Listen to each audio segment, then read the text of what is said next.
નમસ્કાર વિદ્યાર્થી મિત્રો, હું છું અંકિત સર અને તમે જોઈ રહ્યા છો મારી યુટ્યુબની ચેનલ બુકવોર્મ ઇંગ્લિશ એકેડમી. તમારા દરેકનું હાર્દિક સ્વાગત છે. વિદ્યાર્થી મિત્રો, ચોપડીમાં છેલ્લો યુનિટ નંબર 10 અને એમાં પણ છેલ્લો રીડ જે પોયમ છે confessions of a born spectator. એક સરસ મજાની એવી પોયમ કે જે વાર્ષિક પરીક્ષા માટે સૌથી મહત્વની, કારણ કે વાર્ષિક પરીક્ષામાં સૌથી વધારે જેટલા પણ સવાલ પૂછાશે એ આ જ પોયમના પૂછાશે, એટલા માટે જરૂરી છે. હવે આ પોયમ શું કહેવા માંગે છે, તમે એટલી સિમ્પલ વસ્તુ સમજો કે રીડ નંબર 3 એ આપણો સૌથી મહત્વનો ટોપિક છે. Confessions of a born spectator, એક 4 સ્ટેન્જાની એક પોયમ આપણને આપેલી છે, ઓગ્ડન નાસે લખેલી છે. Confessions of a born spectator. Confessions means what? કબૂલાત. તમને ખ્યાલ હશે, કોઈ વ્યક્તિ જ્યારે ચર્ચમાં જાય અને જે કબૂલાત કરે છે, આપણે જોયું હતું ને, એક પાઠ હતો આપણો બ્લુ ક્રોસ. એ બ્લુ ક્રોસમાં એ પાદરી કબૂલાત કરવા માટે જાય છે. બસ એવી કેટલીક કબૂલાત કોણ કરે છે? Of a born spectator. Spectator એટલે કે દર્શક, જોનાર. Born spectator. બોર્ન એટલે જન્મથી જે વ્યક્તિ જોનાર છે, સ્પેક્ટેટર છે, એ કેટલીક કબૂલાત કરે છે. એ કબૂલાત શા માટે કરે છે? એ ખેલાડી કેમ નથી બનતા? એ પોતે રમી કેમ નથી શકતા? એ કેમ રમવા નથી માંગતા? એના કેટલાક કારણ આજે આપણે જાણવાના છે. એક આ જન્મ દર્શકની કબૂલાતો. એક આ જન્મ દર્શકની કબૂલાત મીન્સ વોટ? કે જે વ્યક્તિ ખરેખર જીવનમાં કંઈક કરવા નથી માંગતો, એવો વ્યક્તિ છે કે જેને ક્યારેય કોઈ કાર્ય કરવું જ નથી, એને રમતવીર નથી બનવું, એવો વ્યક્તિ છે. એના કારણો કયા કયા છે એ આજે આપણે આ પોયમમાં જાણવાના છે. એક સરસ મજાના પ્રોફેશનલ રાઇટર ઓગ્ડન નાસે લખેલી પોયમ છે. તો ચાલો જાણીએ કે આ પોયમમાં એવું તો શું છે.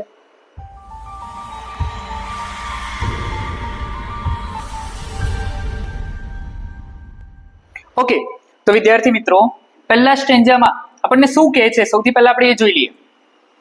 With all my heart do I admire athletes who sweat for fun or hire, who take the field in gaudy pomp and maim each other as they roam. My limp and bashful spirit fits on another people's heroic deeds.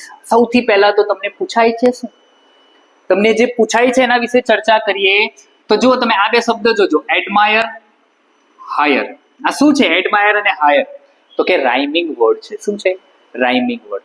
Poem હોય એટલે rhyming word આવે. તો યાદ રાખજો, admire છે, higher છે, પોમ્પ છે, રોમ્પ છે, અને ફીડ્સ છે, ડીડ્સ છે. તો 1, 2 અને 3 રાઇમિંગ વર્ડ્સ છે. ક્લિયર? ચાલો હવે એના અનુવાદ તરફ આગળ વધીએ. With all my heart do I admire athletes who sweat for fun or hire. હવે એક વ્યક્તિ કબૂલાત કરે છે કે જે વ્યક્તિ ખરેખર આ જન્મ દર્શક જ છે. એ ક્યારેય કોઈ ગ્રાઉન્ડ ઉપર, કોઈક મેદાન ઉપર રમવા માટે નથી ગયા.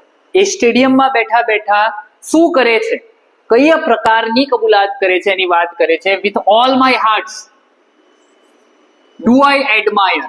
હું ખરેખર મારા હૃદયથી પ્રશંસા કરું છું. કોની પ્રશંસા કરું છું? એથ્લીટ્સની પ્રશંસા કરું છું, રમતવીરની પ્રશંસા કરું છું. હુ એટલે કે જે.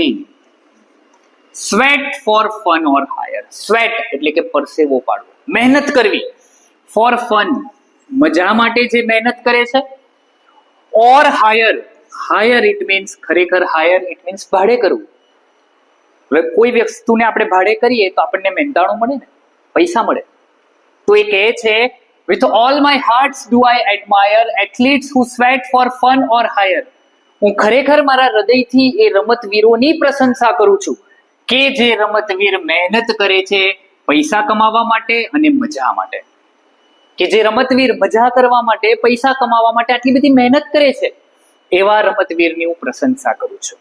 who take the field, who કે જે, take the field એટલે મેદાનમાં આવવું, in gaudy pomp. Gaudy pomp it means ભપકાદાર વસ્ત્રો પહેરવા. ગોડી પોમ્પ આપણે કોને કહીએ? તો તમે કદાચ આઈપીએલ જોતા હશો ને. હા, આઈપીએલ જોતા હશો તો તમને કપડા જોયા જ હશે અલગ અલગ ટીમના, અને અલગ અલગ ટીમના કપડા ઉપર તમને અલગ અલગ સ્પોન્સરશિપ પણ દેખાશે. એ સ્પોન્સરશિપ એ કપડા જે એમને પહેરેલા છે એ ભપકાદાર વસ્ત્ર છે. તો એ કહે છે who take the field in gaudy pomp and maim each other as they roam. Ma'am એટલે શું? તો કે ઈજા પહોંચાડવી. each other as they romp. એટલે કૂદવું, કુદાકૂદ કરવી, ધીંગામસ્તી કરવી. ક્રિકેટ જેવી રમતમાં તમને ક્યાંય કોઈ પ્રકારની આવી ઈજા નહીં જોવા મળે કે જ્યાં એક ફિલ્ડર બીજા ફિલ્ડરને કરતો હોય. પણ એવી ઘણી બધી રમત છે. ફૂટબોલ છે, જોજો તમે, ફૂટબોલ જોવાની બહુ મજા આવે. આના સિવાય રગ્બી નામની રમત છે. તમે એ જોશો તો તમને ખ્યાલ આવી જ જશે કે ક્રિકેટમાં કેવી ઈજા પહોંચે, રમતમાં કેવી ઈજા પહોંચે તમને ખ્યાલ આવી જશે. એટલે એ કહે છે who take field in gaudy pomp and maim each other as they romp. જ્યારે એ લોકો મેદાનમાં આવે છે આવા ભપકાદાર વસ્ત્રો પહેરીને અને કૂદતા કૂદતા, રમતા રમતા એ લોકો શું કરે છે? એકબીજાને ઈજા પહોંચાડે છે, હાનિ પહોંચાડે છે. My limp and bashful spirit fits on the other people's heroic deeds. other people's એટલે કેવા? બીજા લોકો. heroic deed એટલે વીરતા ભર્યા કાર્યો. વિજય મેળવવા માટે જે કાર્ય કરવામાં આવે ને એવા કાર્યો છે વીરતા ભર્યા કાર્યો. એ કહે છે માય લિમ્પ એટલે શું? તો કે લિમ્પ એટલે નિર્બળ, જેમાં કોઈ પ્રકારનું બળ નથી એવું. બેસફુલ એટલે કે શરમાળ, જેને આપણે ટિમિડ પણ કહેવાય. શું કહેવાય? ટિમિડ. નિયરેસ્ટ વર્ડ પૂછાય તો આ લખી શકાય, ટિમિડ. લિમ્પ મારો, જેમાં કોઈ બળ નથી એવો. અને બેસફુલ એટલે કે શરમાળ. સ્પિરિટ એટલે જુસ્સો. જુસ્સો. અને ફીડ એટલે ખવડાવવું, તો અહીંયા છે પોરસાવવું. શું છે? પોરસાવવું. On another people's heroic deeds. આવા જે રમતવીરો છે એવા રમતવીરોના વીરતા ભર્યા કાર્યને જોઈને મારો નિર્બળ અને શરમાળ જુસ્સો એ પોરસાઈ જાય છે. મારે રમવાનું કોઈ કારણ નથી. એ સમજાવે છે કે હું શા માટે નથી રમતો? તો કે આવા લોકો, જ્યારે આવા ખેલાડીઓ હોય એ રમતના મેદાનમાં આવીને આવા ભપકાદાર વસ્ત્ર પહેરે અને કૂદતા કૂદતા જ્યારે બીજાને ઈજા પહોંચાડે છે, આ લોકોના વીરતા ભર્યા કાર્યને જોઈને મારો નિર્બળ અને શરમાળ એ જુસ્સો છે પોસાઈ જાય છે. એનાથી મને ભોજન મળી રહે છે, મારે રમવાની જરૂર નથી. આવી કબૂલાત કરે છે પહેલા સ્ટેન્જામાં. જોઈએ બીજા સ્ટેન્જામાં એ શું કહેવા માંગે છે.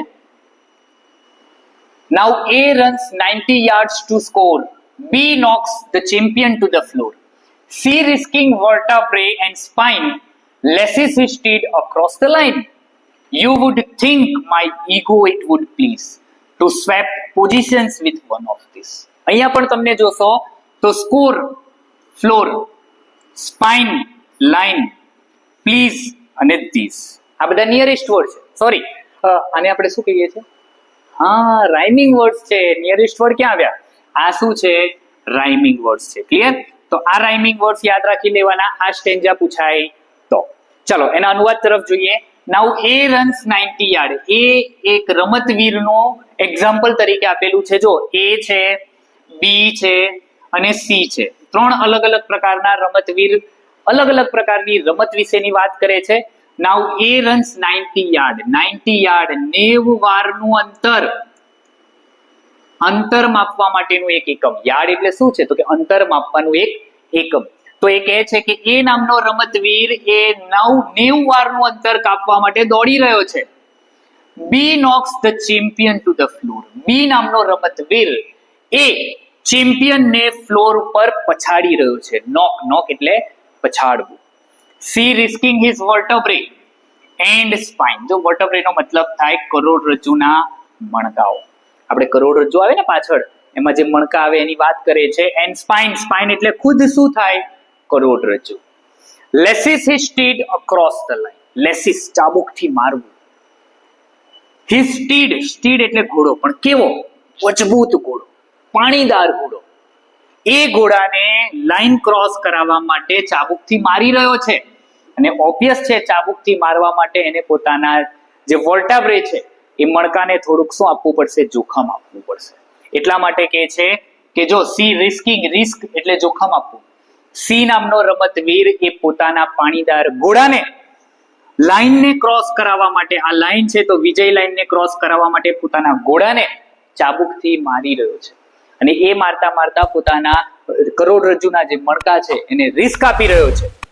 You would think my ego it would please. To swap position with one of these. Swap નો મતલબ શું થાય? તો કે અદલા બદલી કરવી. અદલા બદલી, આ એ બી સી નામના રમતવીર સાથે જો મારી અદલા બદલી થઈ જાય તો તમને એમ લાગશે યુ વુડ, આ શું લખેલું છે? વુડ. યુ વુડ થિંક, તમે એમ વિચારશો કે જો એ અદલા બદલી થાય છે તો મારો ઈગો, મારો અહંકાર એ પ્લીઝડ એટલે સંતોષાવું. પ્લીઝ નો મતલબ શું થાય? સંતોષાવું. ખરેખર પ્લીઝ નો મતલબ આનંદ થવો પણ થાય હે ને? તો અહીંયા કહે છે કે જો હું પોઝિશન એ લોકોની બદલી નાખું, એ નામના રમતવીરની, બી નામના રમતવીરની, સી નામના રમતવીર સાથે હું મારી પોઝિશન અદલા બદલી કરું તો કદાચ મારો અહંકાર સંતોષાઈ જાય. આવું કંઈક કહે છે. જોયું તમે અહીંયા એ નામનો રમતવીર કઈ રમત રમે છે? 90 વારનું અંતર કાપવું. May be possible it was running હોઈ શકે. એના સિવાય તમે જુઓ તો તમે એક રમત જોઈ હશે જેમાં આ પ્રકારની દોડવાનું આવે, બેઝબોલ. ખ્યાલ હોય તો તમને, હે ને? અહીંયાથી પ્લેયર મારે છે તો આ પ્લેયર અહીંયા દોડે, આ પ્લેયર અહીંયા દોડે, આ પ્લેયર અહીંયા દોડે અને આ પ્લેયર અહીંયા દોડે. તો બેઝબોલની પણ વાત થઈ શકી હોઈ શકે અથવા તો રનિંગની વાત થઈ શકી હોઈ શકે. B knocks the champion to the floor. જોઈને જ ખબર પડે અહીંયા વાત શેની થાય છે? કુસ્તીની વાત થાય છે. WWF ની વાત થાય છે. See risking his vertebrae and spine lances his steed across the line. Obvious છે કે ઘોડાની વાત છે તો હોર્સ રાઇડિંગ હશે. તો આ 3 પ્રકારની રમતની અહીંયા વાત થઈ રહી છે. આગળ જોઈએ બીજું કયું કારણ આપે છે તો જોઈએ એમાં. વેલ, ego might be pleased enough, but jealous athletes play so rough. They do not ever in their dealings consider one another's feeling. I am glad that when my struggle begins, twixt prudence and ego, prudence wins. શું કહે છે? જો અહીંયા પણ જોઈએ, enough, rough, dealings, feelings, begins, wins. આ બધા શું છે? રાઇમિંગ વર્ડ છે. તો આ સ્ટેન્જા પૂછાય તો આમાંના રાઇમિંગ વર્ડ કયા કયા છે તમને ખ્યાલ આવી ગયો. હવે જોઈએ અનુવાદ તરફ. વેલ, ઈગો માઇટ બી પ્લીઝડ. જો કદાચ પોઝિશનની અદલા બદલી કરું તો મારો અહંકાર તો સંતોષાઈ જશે. But zealous athletes play so rough. Zealous નો મતલબ શું થાય? ઉત્સાહી, આનંદમાં આવીને જે લોકો, જે રમતવીર રમે છે, પ્લે સો રફ. કેવું રમે છે? રફ રમે છે. રફ એટલે ગંદુ. રફ નો મતલબ આવો જ થાય ને, ગંદુ, ખરાબ રીતે. એ આનંદમાં આવેલા રમતવીરો એટલું ખરાબ રીતે, એટલું ગંદુ રમે છે. They do not ever in their dealing consider one another's feeling. Feeling એટલે લાગણી. ડીલિંગ નો મતલબ થાય વ્યવહાર. ડીલિંગ નો મતલબ થાય વ્યવહાર. એટલે કે જ્યારે એ રમતમાં ઉતરે છે, મેદાનમાં ઉતરે છે, ત્યારે એ લોકો એટલો ખરાબ પ્રકારનો વ્યવહાર કરે છે કે વન અનધર્સ ફિલિંગ, એ લોકો ક્યારે પણ બીજા લોકોની ફિલિંગને ધ્યાનમાં રાખતા નથી. એટલે જે કવિ છે એ કારણ રજૂ કરે છે, એ કબૂલાત કરે છે કે હું શા માટે એક રમતવીર નથી અને એક દર્શક છું. તો કે હા, કદાચ મારો ઈગો સંતોષાઈ જાય, પરંતુ આ ઉત્સાહમાં આવેલા રમતવીરો એટલું ખરાબ રીતે, એટલું ગંદુ રમે છે કે એ લોકો ક્યારે પણ પોતાના વ્યવહારમાં એકબીજાની ફિલિંગને ધ્યાનમાં લેતા નથી. આઈ એમ glad that when my struggle begins. જો અહીંયા આપણને એક શરૂઆત પણ કરવાનું કહે છે. I am glad એટલે ખુશી થવી. મને આનંદ થાય છે, મને ખુશી થાય છે કે જ્યારે મારા સંઘર્ષની શરૂઆત થશે. શું થાય? સંઘર્ષની શરૂઆત થશે. સ્ટ્રગલ એટલે કે સંઘર્ષ. બિગિન એટલે શરૂ થવું. Twixt prudence and ego, prudence means. Twixt એટલે કે બેની વચ્ચે. કોની વચ્ચે? પ્રુડન્સ એન્ડ ઈગો. ઈગો આપણે આગળ જોઈ લીધું, અહંકાર. પ્રુડન્સ એટલે કે વિવેકભર્યો વિચાર, જેને આપણે ડાપણ પણ કહીએ. વિસ્ડમ, એક સરસ મજાનો શબ્દ છે પ્રુડન્સ માટે, વિસ્ડમ, ડાપણ. તો એ કહે છે કે જ્યારે મારા સંઘર્ષની શરૂઆત થશે ત્યારે એ ડાપણ અને ઈગો એટલે કે અહંકારની વચ્ચે જીત કોની થશે? તો કે પ્રુડન્સની વિન્સ થશે. એ મારા ડાપણની વિજય થશે. હવે ડાપણ સિમ્પલ આપણે એમ સમજીએ તો વિવેકભર્યો વિચાર કોને કહેવાય? તો કે જ્યારે આપણે કોઈ કાર્ય કરીએ ત્યારે બે વ્યક્તિને પહેલા પૂછી લઈએ, એનાથી એને કંઈક ખોટું તો નહીં લાગે. એને આપણે કહીએ વિવેક ભર્યો વિચાર. તો કવિ કહે છે કે જ્યારે મારા સંઘર્ષની શરૂઆત થશે ત્યારે જ્યારે મારે પસંદગી કરવાની આવશે મારા ઈગો અને મારા પ્રુડન્સ વચ્ચે, ત્યારે મને શ્યોર છે કે મારા પ્રુડન્સ એટલે કે મારા વિવેક ભર્યા વિચારની જીત થશે. અને એટલા જ માટે કારણ રજૂ કરે છે કે હું એટલા જ માટે સ્પેક્ટેટર છું, એક ખેલાડી નથી. આગળના સ્ટેન્જામાં, છેલ્લા સ્ટેન્જામાં આપણે વાત કરીએ. Athletes, I'll drink to you or eat with you or anything except compete with you. Buy tickets worth your radium to watch you gamble in a stadium and reassure myself anew that you are not me and I am not you. છેલ્લા સ્ટેન્જામાં કારણ રજૂ કરે છે, કવિ કારણ રજૂ કરે છે કે શા માટે એથ્લીટ નથી. તો એ કહે છે કે હે રમતવીરો, આઈલ નો મતલબ થાય I will drink to you, તારી સાથે બેસીને ડ્રિંક લઈ લઈશ, ઓર ઈટ વિથ યુ, તારી સાથે બેસીને ભોજન લઈ લઈશ, ઓર એનીથિંગ, બીજું કંઈ પણ કરવા માટે તૈયાર છું, એક્સેપ્ટ કમ્પીટ વિથ યુ, તારી સાથે હું હરીફાઈ નહીં કરી શકું. કમ્પીટ એટલે હરીફાઈ કરવી, એક્સેપ્ટ એટલે કે ના સિવાય. આના સિવાય બીજો એક વર્ડ આવે તમને ખ્યાલ હોય તો એસેપ્ટ. એસેપ્ટ એટલે સ્વીકારવું. આ વર્ડ અલગ છે, એક્સેપ્ટ. તો કવિ કહે છે કે હે રમતવીરો, હું તમારી સાથે બેસીને ડ્રિંક લઈ લઈશ, મને એમાં કઈ વાંધો નથી. હું તમારી સાથે બેસીને ભોજન પણ લઈ લઈશ, મને એમાં પણ કઈ વાંધો નથી. બીજું કંઈ પણ કહો, હું બધું કરવા તૈયાર છું, એક્સેપ્ટ કમ્પીટ વિથ યુ. તમારી સાથે બેસીને તમારી સાથે હું હરીફાઈ નહીં કરી શકું, કારણ કે મારામાં એ આવડત નથી. હું જન્મજાત કોણ છું? એક સ્પેક્ટેટર છું, એક દર્શક છું, જેને સ્ટેડિયમમાં બેસીને ફક્ત મેચ જોયેલી છે. એ ક્યારેય હરીફાઈ કરવા માટે તૈયાર થાય નહીં. Buy tickets worth your radium, હજુ કે છે તમને જોવા માટે, to watch you gamble in a stadium. જો gamble in a stadium, gamble નો મતલબ શું થાય? જોખમ ઉઠાવવું. તમને સ્ટેડિયમમાં હું બેઠા બેઠા તમને મેદાનમાં જોખમ ઉઠાવતા હું જોવા માંગુ છું. To watch you gamble in a stadium buy tickets worth your radium, એટલે કે તમે જ્યારે મેદાનમાં હશો તો તમને મેદાનમાં જોખમ ઉઠાવતા જોવા માટે હું રેડિયમ જેટલી મોંઘી ટિકિટ પણ ખરીદવા માટે તૈયાર છું. રેડિયમ તમે જોયું હશે, રાતે અંધારું હોય ને તો ચમકે, એ સોના કરતા મોંઘું આવે radium.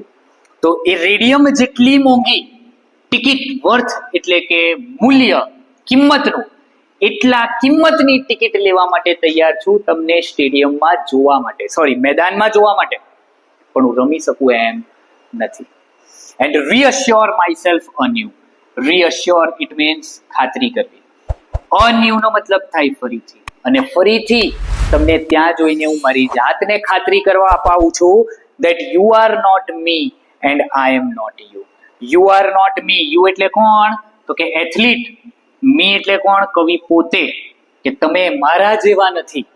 And I am not you. આ એટલે પોતે કવિ, એન્ડ યુ એટલે અગેન કોણ? રમતવીર. તમે મારા જેવા નથી અને હું તમારા જેવો નથી. આ કારણ રજૂ કરે છે કવિ કે હું કેમ તમારા જેવો નથી, કારણ કે મારી પાસે કૌશલ્ય નથી. હું એક કબૂલાત આજે કરું છું, 4 સ્ટેન્જામાં 4 પ્રકારની કબૂલાત એમને કરી કે શા માટે ખેલાડી બની શક્યા નથી. ક્લિયર?